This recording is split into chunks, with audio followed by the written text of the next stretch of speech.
This podcast is brought to you by Datonics. It's a challenge for any marketer to realize they have vast amounts of data, from sales and site analytics to in-store activity, yet still know so little about their customers.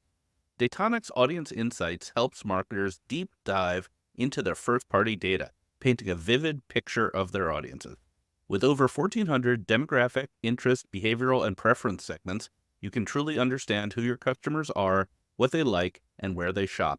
Get to know the customers worth marketing to. Please visit datonics.com/explore-insights to learn more.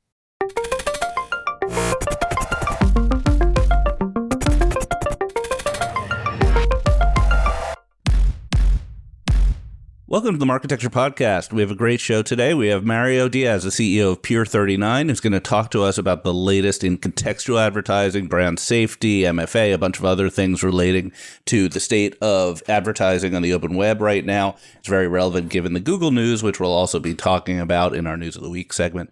In terms of our housekeeping, we always like to talk about our latest vendor interview. So this week, Constant Contact, which is a company that's been around forever, a leader in the email space. It's a great refresher about what they do. I'd recommend listening to that. And let's just get into it. So Mario Diez, thank you so much for being here. Guys, thanks so much. Huge fan of the Marketecture Podcast. My number one go-to. So thanks. And Eric. Kind of like my mom, I made it, but she doesn't know who Ari is. And Eric Franchi from Aperium, thanks for being here as always. Absolutely. Your mom knows who I am, though, right? Absolutely. Undertone. Yeah, she has the t-shirts and umbrellas. I don't know if my mom knows who Eric is. We should introduce them. They'd get along probably. Okay. I'm sure. So contextual advertising, it's like the oldest thing in the book, the newest thing in the book. Like, what's going on? What is the cutting edge around contextual advertising? It's obviously a great question. You know, when we first took the company private and, we pulled it out of Seismic about 5 years ago, it was pretty interesting to be a practitioner in the space because, like others, you think about contextual and it's like, sports for men and things of that nature. It's been interesting over the last 5 years to see how the contextual offering has really quite broadened, right? And I think naturally, a lot of people think about contextual. They think about words. They think about brand suitability, and those are primarily, the main use cases. But, internally, we have this, this concept of everything is context, and what we've seen evolve over the course of the last 5 years is it's a much more broader scope that focuses more on pretty much everything about the environment. Right. So on one side, you have buyers and advertisers trying to find relevance or suitability. As you broaden that out, there's a lot of other signals that are now falling into this contextual market. Right. It's everything about the environment. It could be everything from how you're thinking about, ad clutter to what you said before in the intro about is it a made for advertising? Is there attentiveness to it? So, so I think the legacy contextual side is the bellwether of the contextual market. But as these things evolve and the technologies have changed, it's really kind of broadened out to be what can you say about the environment so that buyers or publishers are making the right inventory available, or buyers are finding the most premium inventory and so forth. So in your vision, contextual is really overlapping and in a sense colliding with the brand suitability, brand safety type vendors. Yeah. So as we see the market evolve, it's more contextual is being used as a control panel, and that control panel is assessing the quality, suitability, and the relevance. And then you have these other things that are being brought into the ecosystem. Even other third parties who we've partnered with. It could be carbon emissions, it could be privacy, and so forth. But it's really more of a control panel as we see, and it's something that's complementary to everything that's being done on the audience side. And how has the technology changed? I think that the reputation of some of the early technology providers in contextual was just keywords. They were effectively doing some very minimal analysis of the text of the page, and then allowing you to grab keywords or maybe create new categories out of the keywords. But I think we've seen that really fails in a lot of cases. Like there's that Time magazine issue where I think Taylor Swift's article said she like killed the patriarchy, and that was marked as unsafe because it had the word killed in it. Yeah, there was two things that have changed. I think one thing that has changed is the technology. And then the other side of it is kind of like the behaviors from buyers and the needs of buyers. And, like you said, I think early on in contextual, and you were a practitioner at, with beeswax and Eric, you as well as, the previous companies. And this still is used a lot, to be honest with you. It's like, what are the keywords you want to target or you want to avoid, right? And, some like general contextual settings. But like, as the needs of the market change, there's different signals, there's different nuances to how you're classifying content. And this kind of fits both ways, right? There's things like, all the work that the buying community and the publisher community are doing to have more nuanced semantic controls and using different models for, whether it's machine learning or AI to like analyze content in a way so that you're not overblocking, you're finding the right inventory. What else can you say about it? So I think that technology is evolving from the perspective of accuracy and nuance, and there's different tool sets underneath that. It also focuses on the use cases, like more or less avoid things without the overblocking that has kind of, plagued the industry a bit. Yeah, brand level block lists are the most absurd thing. If you've ever seen some of these lists, they're like 5,000 lines in Excel of some of the dirtiest terms you've ever heard, spelled in 20 different ways. Yeah, and it's a little rough. Yeah, I was hanging out with Noah and Jonah Goodhart, who are experts in this area. Where like it would be so funny to be like the first day at your new job as an advertising person right out of college, and some executives like, please add bleep bleep bleep bleep bleep to the list, and just like your job is just to like write the most filthy terms and find every misspellings of them. You also have to think about employees that are looking at that stuff and sending it around, and there's actually like a human element of like, why am I sending this? Why am I putting this word in this 10,000 list of keywords? And you can't remember. There's some word that was put there 5 years ago, and you don't even know why. No, that's actually another. Meme. You bring up a really challenging point. Is that a lot of these standard lists are not updated, and they run for years. So that's a big effort that I think the industry needs to solve for. And that's a behavioral thing, right? Make sure things are updated and current, frankly. So to quote many people on Twitter, doesn't AI just solve this? AI solves everything. This is a problem that actually can be solved with AI, it seems. Well, actually, I am AI generated right now and using our new technology, so it's answering all your questions. I noticed your seventh thumb. I mean, look, the AI thing is, yes, it solves a lot of problems. It adds a lot of new ways to, on a product side, to build products, make it more accurate. And we do a lot of, interesting testings around this area. There's things in our labs where, you're able to like upload a piece of creative, it evaluates it, and it builds out recommendations for contextual or suitability. And that's cool. But that's more on like the behavioral side of like, how can workflows be automated or enriched, right? On the product side, there's a lot of interesting technologies and advancements there. What AI can do with analyzing video or images, that's a growing area. But to be honest, that's a little bit of a challenge for the industry because or you know this, you're a practitioner on the DSP. Like you can do all these crazy things like analyzing frame by frame things in video, but that signal is not being passed to a DSP to say, oh, buy this spot at minute 7 and 30 seconds. Yeah, that's the business plan of one of my investments, Iris TV, and it's a tough conversation because you have to have the sell side and the buy side and the advertiser all agree on the pipes and how it's going to work. So probably the most annoying conversation that's been going on about contextual ever since Google's cookie announcement is people who don't really know anything saying, we just have to go back to contextual because that's really the way we should be buying advertising. And then people who know something, like industry people, saying, that's great, but there's a limited amount of reach. Like there's just a lot of the web that has no context or useful context. So which side of that are you on, and who's right and who's wrong? Yeah. I mean, if you're talking about like the broader cookie replacement, in the cookie movie, I think what we have seen in the market has been that contextual is an actor in the movie. right? Like you have your ID companies, you have your first party connects, and then you have your environment companies, which solve both kind of like the targeting and the suitability piece. To your point about like not every page or not every app or CT environment, has a contextual signal. That's kind of nuanced, to be honest with you, right? So if you're, on a page that just has a slideshow and no words, right? That may be an environment signal that marketers don't want to essentially advertise in. So in our world, and that's a contextual signal to say keep or avoid. Right. So there is definitely still signal. It's just not the traditional contextual legacy signal that is, the kind of legacy keywords or, words or semantics. And that's kind of like what I was talking about before. It's like, it's much broader now than it is just, words and finding pages. Do you have an estimate on what percentage of the cookie world could be replaced by contextual?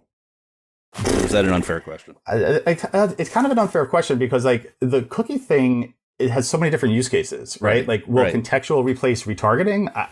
Let me rephrase the question. Do you have an estimate of what percentage of web pages have useful context? Not right offhand. No, if you gave me 5 minutes, I could look it up. And then I would say the typical ad tech answer of like, it depends. Yeah. Who's going to play you in the cookie movie? I thought maybe you would. No, I'm not an actor. I haven't thought about the actor in the movie. All right, so audience, please comment on social with who you think should play Mario in the Cookie movie. Oh my God!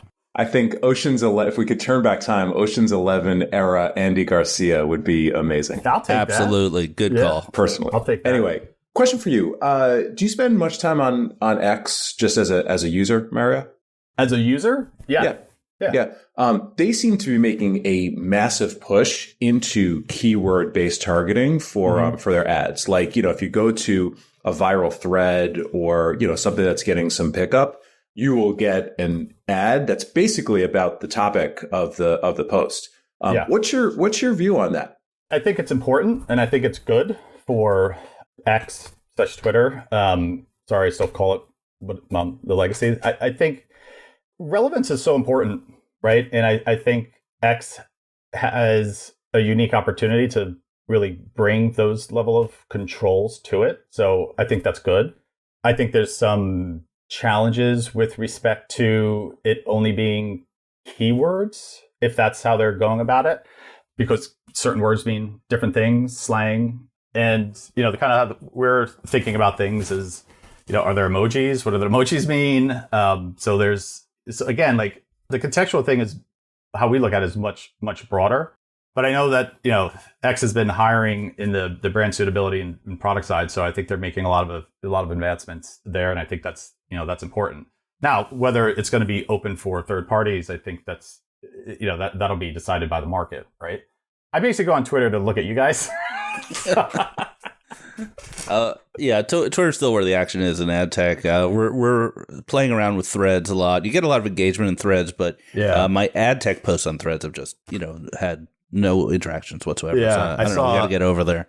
I saw ATG posting something. I don't know if this was exactly what he posted. Like, this is my last post. I need some engagement, or I'm leaving threads or something. Yeah, he has a magic about him in getting engagement. All right, let's talk about Oracle, because I think the Oracle exit from this space was kind of the first thing that made me think to reach out to you.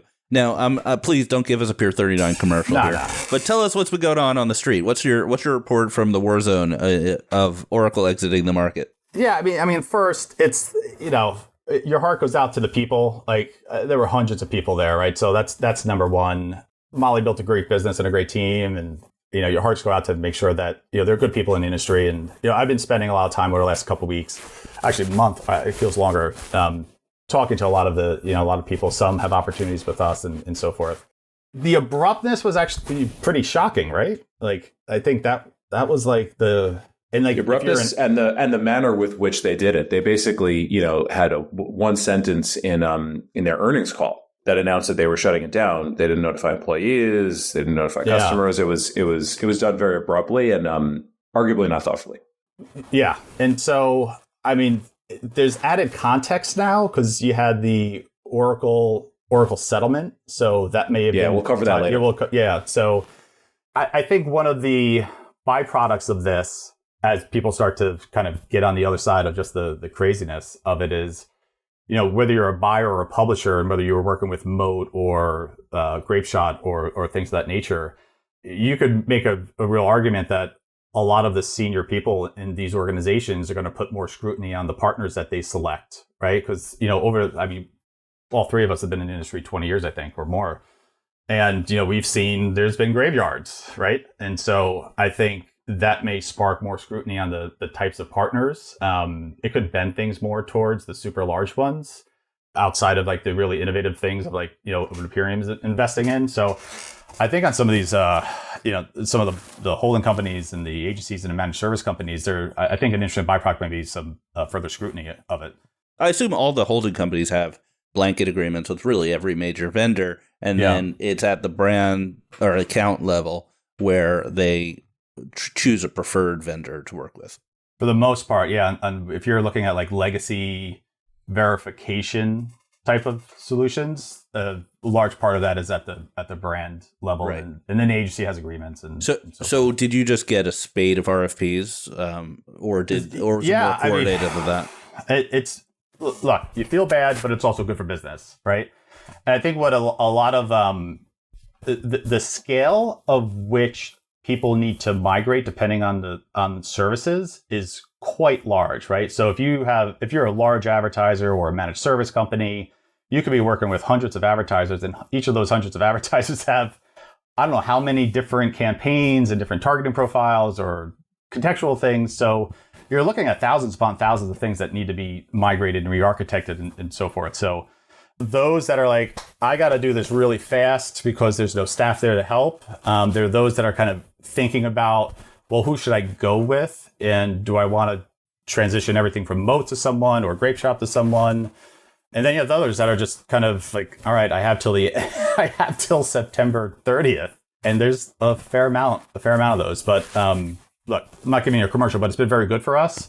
How's your headcount evolved? Have you added emergency personnel? We have, and obviously we're talking to a lot of the people from Oracle, and we've had a lot of good growth for the company since we took it over, and there's a lot of product market fit for us, across whether it's CTV or everything we're doing in the open web and mobile. So we've had to post more jobs, recruit more. So it's good.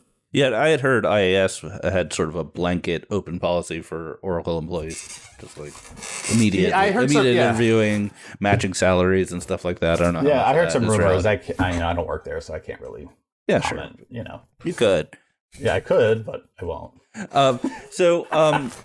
Pier 39 was a spin out, so it was an independent company, and they got acquired by the crazy company that changed its name 17 times and ended up as Seismic.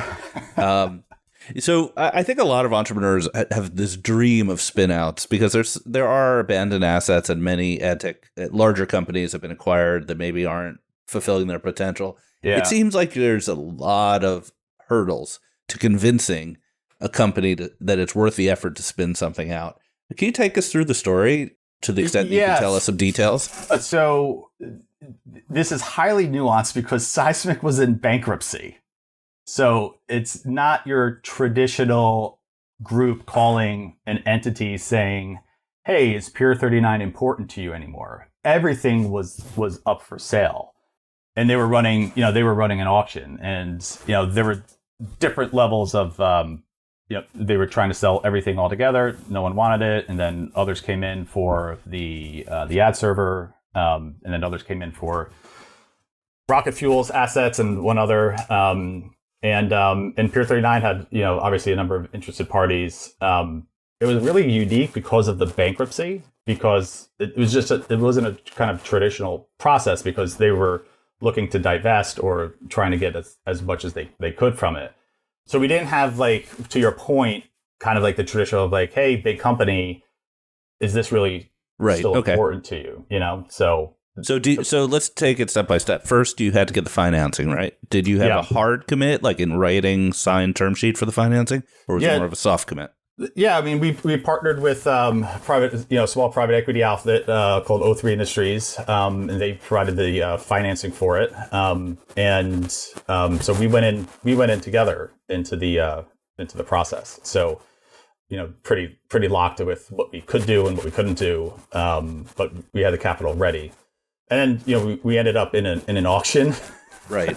And because it's bankruptcy, it has to be an all cash offer, right? They're not going to do an earn out. They're not going to do any nonsense. Yeah. There wasn't so you didn't have some of those things, which probably you went through, which was like, all right, you got to stick around for 20 years and all that fun stuff. But yeah, I get it. Other entrepreneurs have those problems. So we actually, the interesting part is like, we actually had to technically shut the business down and stand up a new business. So we had to create a whole new business. So the original business was Pier 39 and the new business was Pier 39 Tech. So we had to read everything, like new contracts, just everything. It was like literally a new company. So that was a fun couple of months. So then you had to hire the employees on new paper in the new company. Correct. You had to, one by one, get the contracts assigned or just brand new contracts. Correct. But the tech came over, right? You were buying some real assets. Real assets. Over. Yeah. Right. And, the thesis was pretty simple and still is today. It's, as the privacy and regulatory and signal deprecation story goes, we felt there was, going to be an important role that a company like Pier 39 could play. And we kind of saw expanding it beyond just the, the traditional use cases of context, which, we've been executing well on. And that's been playing out pretty well. But the initial part was a little chaotic. Yeah. How long after the acquisition did it start feeling like running a normal business? I would say probably 3 months we got our feet under us. But it, we had to spend a lot of time going to market, talk to people like yourself, kind of reassuring them what we were doing. Cause there was some hesitancy. It's like, Seismic was in bankruptcy and people were still calling us Seismic. So there was some brand stuff that we had to do. We had hired new talent to, work on all the, the distribution partnerships and so forth. Round out product, expand product, and get to be a more competitive set. And that took a little bit longer to find new innovative ways to to capture the market. Well, it seems like it's worked out pretty well for you. So we're going to take a quick break now and come back with the news of the week. Today's episode is brought to you by Kevel, the API-first SaaS solution proudly ushering in the retail media renaissance with their groundbreaking Retail Media Cloud. If you're sick of sharing your revenue or unimpressed by current black box solutions, there is another way, and we're not talking about building from scratch or going it alone. Kevel can help you optimize your on-site sponsored listings and boost your ROI. Help your retail media platform stand out with captivating user experiences. And best of all, you maintain full control of your data with our zero-touch data processing. The flexibility of Kevel's Retail Media Cloud is the solution built for you.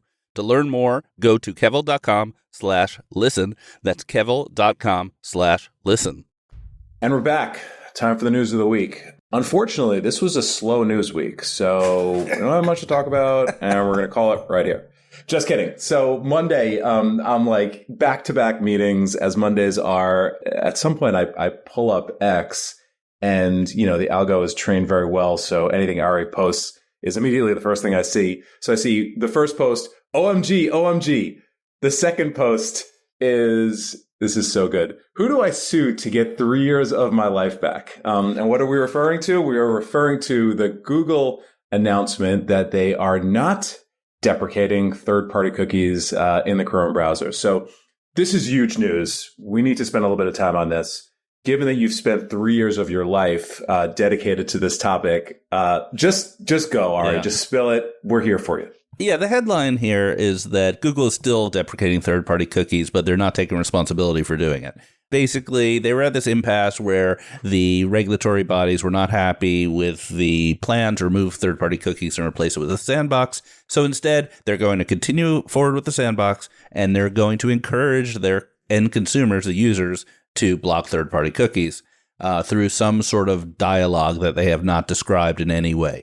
And so a lot of the speculation, and we had an emergency pod on Monday around this with Andrew Casale and Paul Bannister, which was really informative. There's just rampant speculation as to what this dialogue will look like. You can imagine you open the Chrome browser and there's a button that just says block all cookies. That's going to have a very high take-up rate. Or there could be a very kind of nuanced discussion with the user about what they want to and don't want to share. Andrew Casale actually kind of spoke about one of the worst case scenarios, which would be if it was implemented like Apple's ATT, where every single site has a pop-up. That would just be awful from a consumer perspective. I can't imagine. I don't think that's going to happen. But the net result is going to be there'll be a lot fewer cookies, and there will also be a sandbox, but the number of cookies won't be 0. It will be some other number that we don't know. And then the other part of this is that we really have no idea how the regulators are going to approach this. We would think that they would still want to regulate this, that this is not a get out of jail free card, but there may be many legal and other nuances that we haven't considered yet. I think the final thing I'll say is this is probably a good way of doing it, and they probably should have done this 4 years ago instead of all the nonsense they put us through. Mario, where were you when you first learned that cookies were not going to be deprecated in Chrome? I was on Twitter or X watching Ari's OMG. Like Ari said, like it took a little bit because like everyone's like throwing around all the headlines like cookies are going to live forever. Criteo stock is up 90%. It was a little chaotic, but like if you read the fine print, in my perspective, the same as Ari's, it's like if I were them, I'd be like, it's too much. All this regulation, we can't make a top-down decision. We're done with it. Let's just let the consumer decide. And I think that's still yet to be seen, frankly. The story about how I found out about it was kind of funny, which is I was texting with my friend Ronan Shields, a great reporter for Digiday. I was texting about a totally unrelated issue, that some news that hasn't dropped yet. And I was like, hey, have you heard this news yet? And he's like, this is a bad week to release that. And I said, why? And he's like, 5 seconds, 5, 4, 3. And then he sends me the URL. Oh, that's crazy. That's the OMG. That's yeah. Great. All right, let's unpack a couple of things here. So number one, what do we think the dialogue with the user is actually going to be? Do we think it's one day, to your point, all right, we sign on as, the entire Chrome user base and it is a global opt-in or opt-out? Or is it more individual to each and every website that we might visit through the end of time? Like, what do you think? I think from a user experience perspective, a single time with occasional reminders has got to be the way to go. I think Apple intentionally made theirs as annoying as possible because they're really anti-advertising. Mm-hmm. Yep. What about you, Mario? I agree. Like it's I can't imagine. I mean, it's already chaos with accepting cookies, publisher to publisher to publisher, right? So that's, you go to any web page, you have ads, you have cookie notifications, it's rough, but if Chrome is going to stay competitive with Safari and the privacy thing becomes more of a known entity, it's going to have to be centralized at Chrome. And otherwise, logistically, how do you manage it publisher by publisher and the intricacies of that? I can't see that being what it is. But they may have nuances about first, third party, and also what Apple started to call known trackers. Because there are third-party scripts that are not known trackers, like analytics providers, security providers. So there could be some variation there that gives the consumer the appearance of more control, but may have the effect of continuing to advantage Google over other parties. Got it. Okay. So first, we believe, and I agree with you guys, that it's some sort of more global message. That's number one. Number two, what do we think? Is it going to be opt-in, a la Apple? Basically, will you allow this app to track you across the web, or is it going to be something like an opt-out?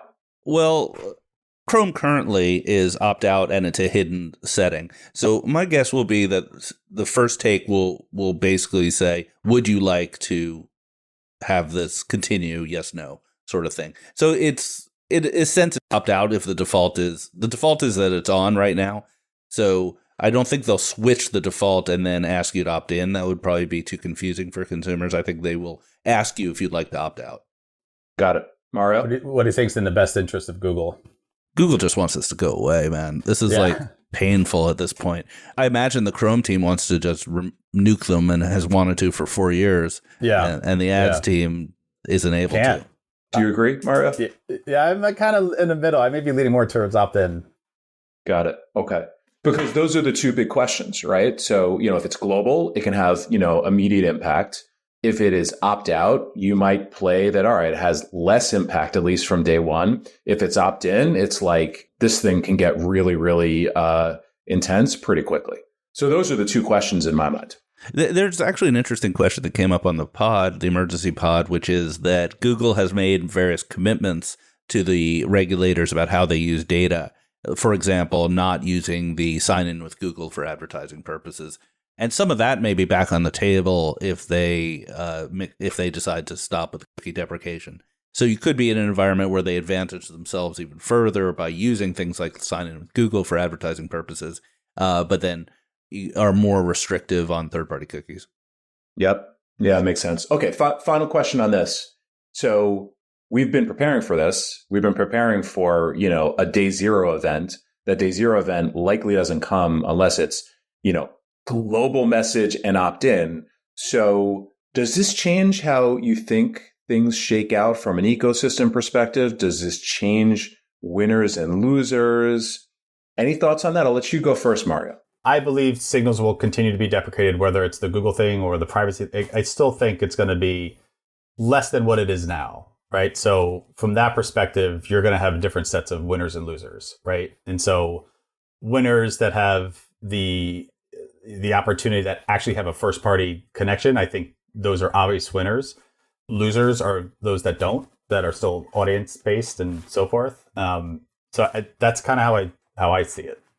The good news is that having an additional signal on some portion of the audience is valuable for training models, for getting better attribution into your models, etc. The bad news is that it potentially allows customers, the brands, to continue not paying attention and relying on the old way of doing things, as opposed to the shock of all the cookies away and being forced to go into the new way of doing things. Yeah, I do worry about that part. That there's, having a day zero pushes people to make their change. And I mean, even on the stuff that we see, like on display, most everything is still optimized to Chrome just because of cookies, which is crazy to think about avoiding Safari audience. Yeah, I think that makes sense. It's going to be an interesting 12 months. So we'll keep our eye and we'll keep you posted. All right. One more bit of Google news. So Google has an AI deal, obviously, with Reddit. So Google is licensing Reddit's data for both training models and search results. This deal also makes them the exclusive search provider for having Reddit results in search. So if you go to Google, and if you go to Google today, there's plenty of natural search results that come via Reddit. It's like an incredible storehouse of knowledge. If you go to other search engines, not Google, it sounds like you're not going to see any Reddit results. So this is the first time, huh? This is crazy. I've never heard of this before. So the article is in 404 Media, which is a great new publication, and they show that if you search on DuckDuckGo for a Reddit subject, the results don't show up. They just say, we can't show you these results. It's insane. And I think it really is interesting that Google's first antitrust trial, the search antitrust trial, the government was making the argument that because Google was so big, it had monopoly search, they were able to reinforce their monopoly in various ways. And this seems to me like the smoking gun right here. And yet it comes out after the arguments are all closed in that trial. We're still waiting on a verdict in that trial. This is behavior that's so much worse than anything that was alleged of Google by paying Apple for its default position or things like that. The ability to have an exclusive right to search results is crazy. I think there's one other point I'll make, which is search and AI are colliding. We see this in the search results on Google. So if you have an exclusive deal to use data for AI, maybe that has to be part of search. And maybe this is the future. The non-crazy argument is that this is Reddit's data. Reddit can choose who they make the data available to based on who's paying them and the commercial relationships. And to your point, maybe this is the future, but that's a weird future. If I could give you a counter argument, what if the deal included Chrome so that Reddit's just not available on Safari? Why couldn't they make that argument? It's the same argument. I don't think anyone wants to see that happen. I think that is just letter of the law antitrust stuff. Yeah, it appears to be. Mario, any closing thoughts on this one? I just like, what's the precedent that's being set here? And like, you play this out in 10 years or 15 years, are we looking at like ChatGPT with access to these 500 content sources and Google to these 500? And like, is that what's going to happen here? I don't know. It could be I'm not too deep in, that side of the house, but from a broad industry perspective, that was one of the areas I was thinking about. Mm-hmm. Yeah, this could be the first step towards a future that looks like that. Pretty weird. Okay, moving on. No more Google. Drama in CTV land. So Adweek had a really good article from Catherine Perloff. She reported that Pluto TV is being accused of excessive RTB auctions and auction manipulation by buyers. And we'll put a link in the newsletter. Basically, they're being accused of bid duplication. Let me quickly define bid duplication, then we'll get into it. Bid duplication is a practice where publishers and their tech partners send multiple opportunities to buy a single ad, thereby presumably misleading programmatic platforms into perceiving greater scale than exists. This can have effects like inflating ad prices by creating the illusion of increased demand as more buyers bid on the same ad. Now, while this is not illegal, it is controversial due to its impact on ad pricing and market dynamics. What do you think, guys? So the first I heard about this was in the article, if that's what is happening. Really? You've not heard these ad tech rumors about like what's going on with Pluto for a long time? I have not. This is the first that we've heard about. So okay. So we see all this open inventory, right? So in our integrations with the DSPs, like we see this, we see all the open calls. Pluto is definitely a higher percentage of up at the top. If this is what's happening, then it's something that needs to be looked at. Again, like in our world, like you have the sellers are always going to be trying things, and advertisers are always going to be trying things, and that it's the same kind of thing happening with like MFA fraud, or it's kind of like the same. It's nuanced a little bit, but you have to be careful out there, frankly. Yeah. So there was a little blip about this about Freewheel about 3 or 4 months ago. We covered it on the pod, and we heard from people associated with Freewheel that what was really going on here is that in video, because you have pod formats, a pod is a group of ads that fills a commercial slot, like a 2-minute slot on a broadcast TV broadcast. That 2 minutes can be filled in many, many ways, with 30 seconds, 15 seconds, with competitives, etc. So having multiple bid requests is kind of the best way to fill that in a non-fraudulent way. And that's particularly important because DSPs do not have the capability to bid multiple variations in a single bid response. That's in the RTB 2.6 spec, I think, but no one has implemented it. So it is kind of a best practice to do multiple bid requests in video, and SpringServe and Publica actually innovated that. That said, it appears that this is just so extreme. I think the stat was that Pluto has less than 1% of CTV watch time, but 22% of bid requests, which That's is what they said in the article. Nuts. Yeah, and there were some buyers interviewed that said that Pluto was responsible for 50% of their kind of total spend across campaigns and at higher CPMs. Something here. Empirically, do either of you guys watch Pluto? I watched it by accident once because I was looking for a show and ended up there.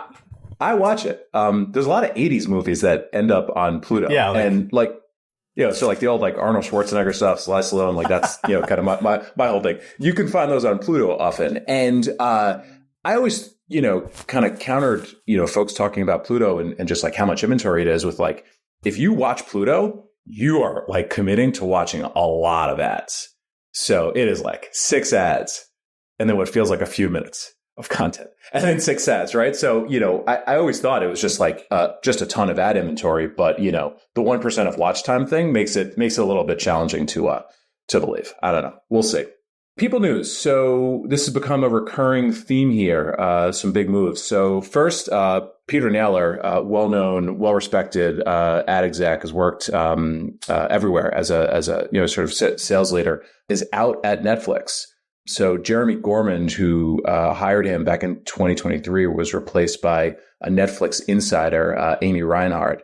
And Peter Naylor abruptly left, I think, end of last week with wasn't too much news around it.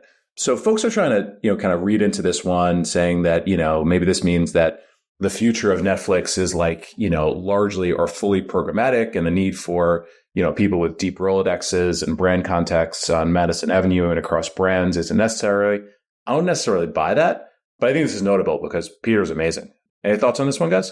There's definitely a lot of paddling going on under the water at Netflix, so like to see that. There's stuff going on. They're not sitting around and waiting to create their future. The other thing I'll say is that Netflix is known for having a really tough HR culture, similar to Amazon, where if you're not doing what they want you to do at the highest level, you're out. And nothing against Peter. I mean, it happens to people, but they have pretty high turnover, especially of executives. I don't know. Eric, I'm with you. Like, I don't believe this is a move to programmatic because, like, when we're engaged with this, everyone's just like, we can't. Netflix is its own microcosm of the industry. So them going programmatic would mean that they have to be a little bit more transparent with signals and making things available. And that's just something that they haven't done in the programmatic ecosystem versus, everything direct. So second kind of news on the people front is Carell Cooper, who we had earlier this summer on the pod. He left Group Black to join Gum Gum as their CMO. So congrats to Carell. He's awesome. I think the one thing that's interesting here, I would note, we should put this in the newsletter. Yesterday, there was an epic piece on BI from Lucia and Lara on kind of the rise and fall of Group Black and a lot of the dynamics and the commitments that were made and not fulfilled. It was a really, really good read. And I don't know if this has anything to do with Carell leaving, but you should all check it out. It's really, really good. The quote from that article that was like, "Going to Cannes is not a business model," or more or less, I'm paraphrasing. That's so brutal. It's great. It's going to be on a t-shirt. That should be on a t-shirt. It's not a business model? Just kidding. Okay. ATJ, if you're listening to this, start the t-shirt factory. Get the merch going. Oracle, back to Oracle news. Oracle got a big fine for privacy violations. So they were fined, or rather, they settled for $115 million. And it was a pretty, I think, precedent-setting lawsuit where they were accused of, capturing and using user data without consent. Did you guys look at this one? Last I heard, consent wasn't required in the United States. Disclosure is, but so I'm a little confused about this one. What law did they break exactly? They settled. That was the thing. Right. In fact, it's just been like the expedited, like, we're getting rid of the business. We want to clean everything up. We want to move on because we're making billions of dollars in cloud. Yeah, I think that's true. I think that it's the shoe dropping on the Oracle exit. But I do wonder what the basis of the argument was, given that we don't have any privacy laws in the United States. It sounds like what they're accused of is basically being a data broker, which is legal for the most part. I mean, it could be that they were not careful enough with sensitive data, or they were not disclosing the providers of data were not accurately disclosing where the data was coming from, or other things like that. But there is no requirement in the United States to get the end user's consent to collect their data. Yeah. So I'll read a line from the Reuters article here. The plaintiffs said the company violated federal and state privacy laws and California's constitution by creating unauthorized, quote unquote, digital dossiers for hundreds of millions of people. So there's some allegations of some laws that were being broken, but Oracle settled and admitted no wrongdoing, and they're out of the advertising business. So this could be the last time we talk about Oracle on the pod. I would love that. That would be great. Pour one out, guys. Yeah, pour one out for Oracle. That's it. No more. It's been good to know you. All right, one more, and we'll call it a pod. It's been a good one. So there's been a rumor for months now of Diez being on the market and being potentially acquired. Most of the betting lines that are completely fake and unofficial, but just people texting and having the rumor mill have said this is going to be a PE deal, just given the nature of Diez's business and the price tag. But there was now a rumor again in BI. They had the exclusive on this one, which is that Outbrain is rumored to be the acquirer of Diez. So this one is interesting because Diez is allegedly seeking a price tag of over $1 billion. And Tom Triscari said the enterprise value is actually closer to $2 billion, which is, a multiple of 5 to 10 times the current market cap of Outbrain. So it's a little unclear exactly how this one might work out. Mario, as we talked about earlier, there are ways to access capital if there's an interesting thesis around doing something. So I would assume that's the route. But if this happens, this is one that I think nobody would have predicted. They're roughly the same size, I think. I don't know the organics of it, but it seems like it would be hard for Outbrain to come up with all of the cache or if it was going to be a merge. I mean, look, I think it could make a lot of sense. You had Taboola and Apple, so there's probably real sentiment inside these organizations that if you're going to scale things up, with what Taboola just did, there's probably some optics that we need to get bigger fast, and whether that's a merger of equals or some sort, I think it'll be interesting to see how it comes out. Yeah, that's an interesting one. The Taboola Apple thing, seemed, when we talked about it last week, seemed to be a little bit more talk than revenue implications. Yeah.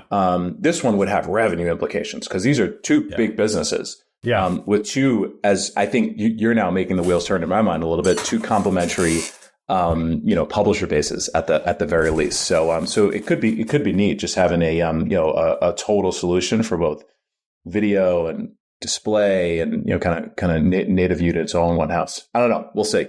Yeah. But the funding of this one is the question. All right. This was a epic pod and an epic news of the week. Want to take us home? Cool. All right.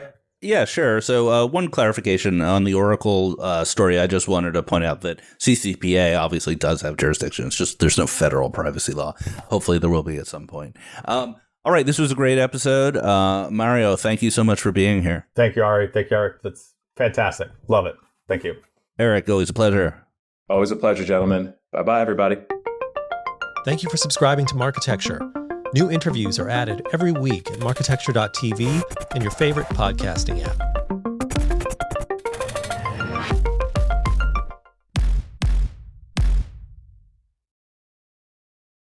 Thank you for listening to the Marketecture podcast. New episodes come out every Friday, and an insightful vendor interview is published each Monday. You can subscribe to our library of hundreds of executive interviews at marketecture.tv. You can also sign up for free for our weekly newsletter with my original strategic insights on the week's news at news.marketecture.tv. And if you're feeling social, we operate a vibrant Slack community that you can apply to join at adtechgod.com.